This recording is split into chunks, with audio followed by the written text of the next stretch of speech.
What is up guys, it's your boy Swollam here, back with another Classic WoW video for Hardcore Classic WoW. Now for this one, I've parked myself in Goldwyn. Goldwyn, really?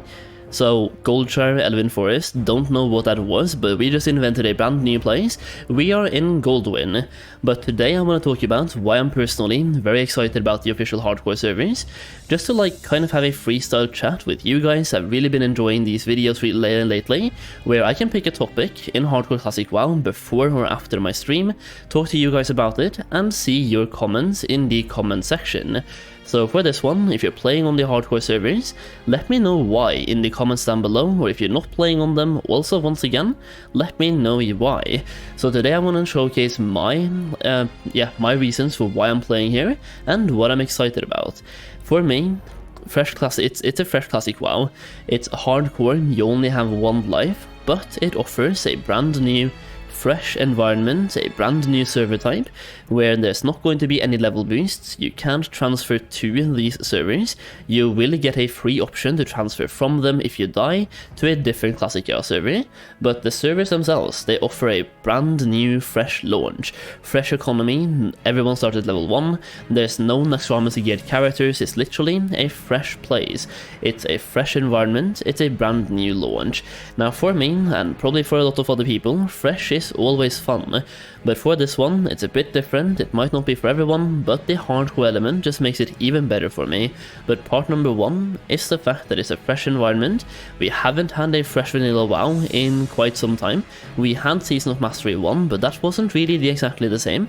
First of all, raids were more difficult, the leveling was faster, the leveling was also different because it was faster, so you had a different leveling route and so on, but for this one it's literally classic era, vanilla WoW, but you have one life.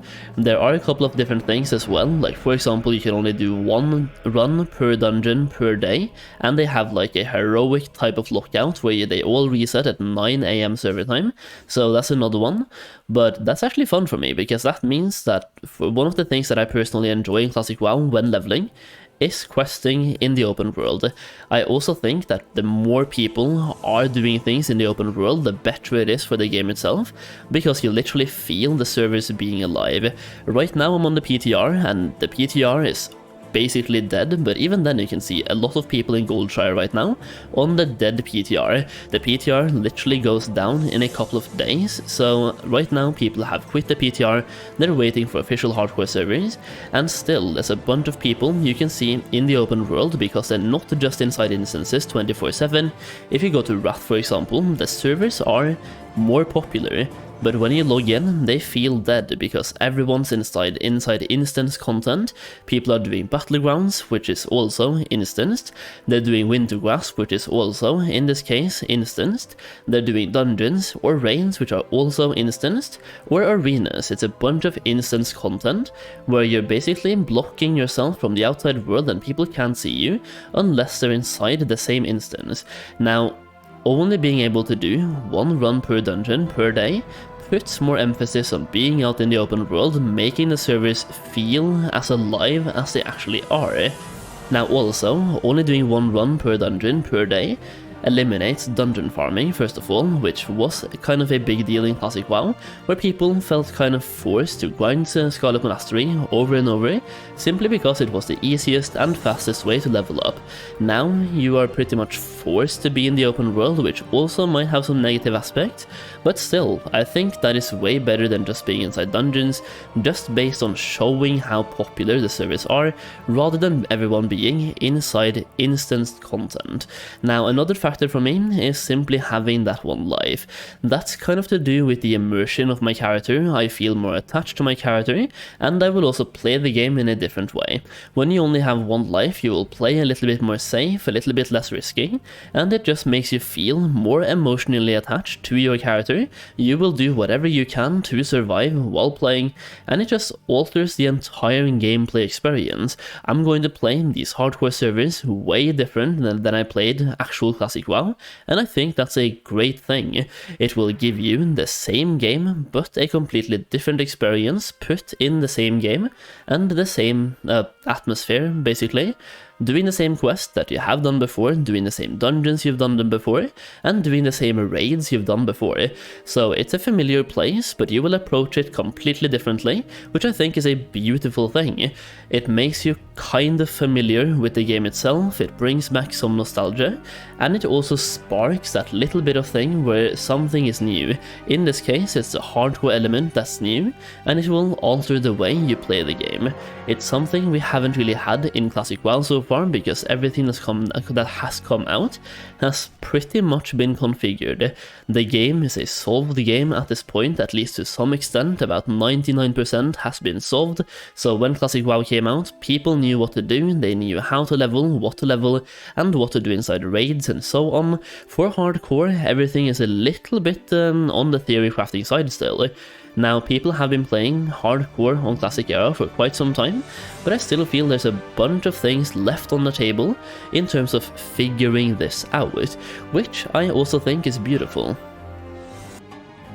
Now, another thing for me is the challenge behind Classic WoW Hardcore. This one will be a little bit different because we can trade and group, but I'm hoping and thinking there will be a solo self-found option through an NPC later down the line, like an official solo self-found version, which will add some replayability to the game. For example, in Classic WoW, when you had done the raid, or when you had got to level 60, whatever your end game or end goal was, when you had completed that goal, there wasn't really that much of an incentive to level up an alt. For hardcore Classic WoW, leveling up a brand new alt, doing the same challenge over again, but on a different class, will provide you with a whole different experience, especially if you're playing the solo self-found way. Then it's going to be completely different, and it will give you a reason and an incentive to try and level every single class and see how far you actually make it, whether that is with the solo self-found option, if or when that becomes a thing, or by doing grouping as well. I think a bunch more people will be having alts on these servers just because they want to see how far they get as a different class than their main. You also will have a bunch more people in the starting zone, because every time you die, your character is deleted, or a perma-ghost, in which case you will make a brand new level 1 and it will just create a scenario where the starting zones are always going to be popular. So if you're a brand new player coming to the game, the first 2 zones you see will determine how popular you think the server is.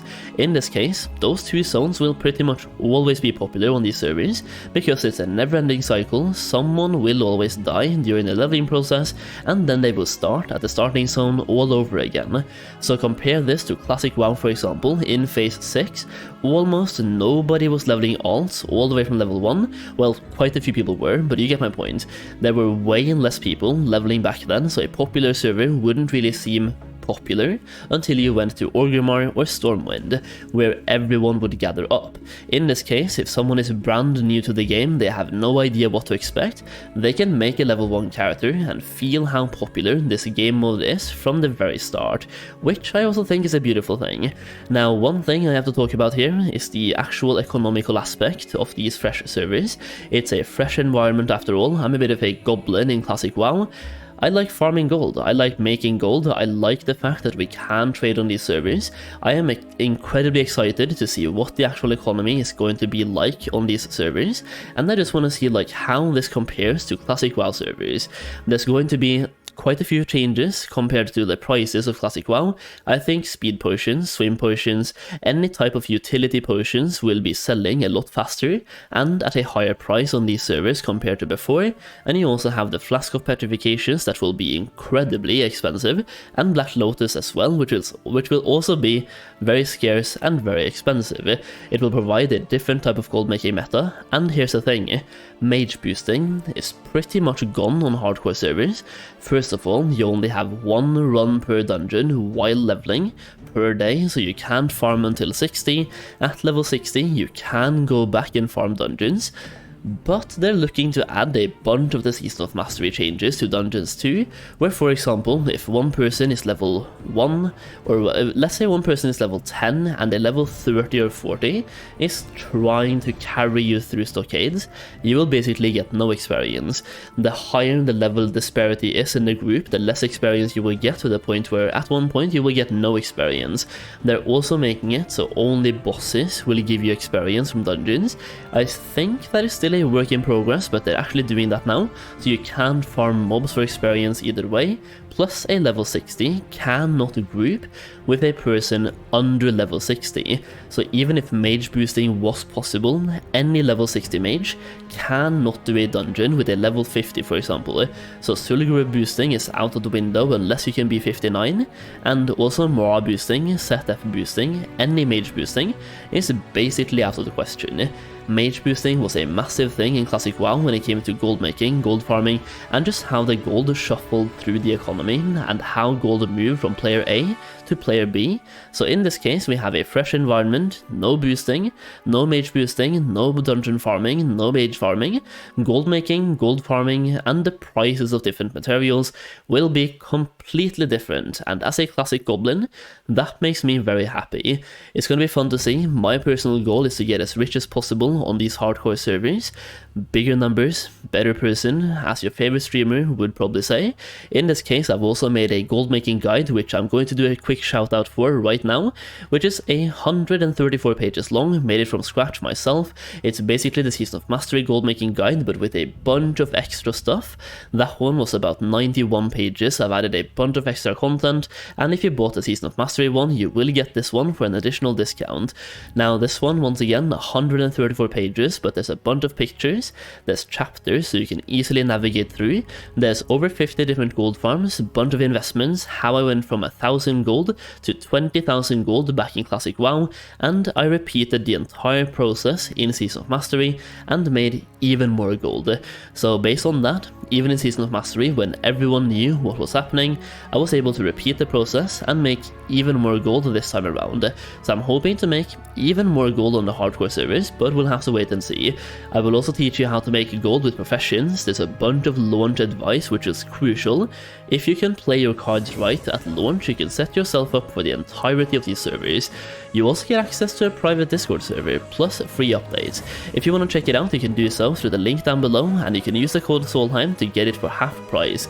Considering I'm uploading this one to a public kind of library or a store where everyone can find it somehow, I want to give you guys, my viewers, an extra discount. So once again, Solheim for 50% off or half price. That is today's sellout, but yeah, let me know in the comments down below why you are excited for the hardcore servers.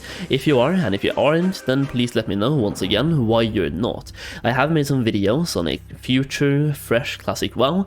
I still think that is quite some time away, so if you're just excited for a fresh Classic WoW, then maybe give hardcore servers a try. Once again, if you do die, you can just transfer to a regular Classic era server, so it's a win-win either way, and at least you can try it out, right? Either way, if you enjoy these talking freestyle kind of format videos, then leave a like down below, subscribe for more Classic WoW content. As always, thank you so much for watching, and I'll see you again very soon.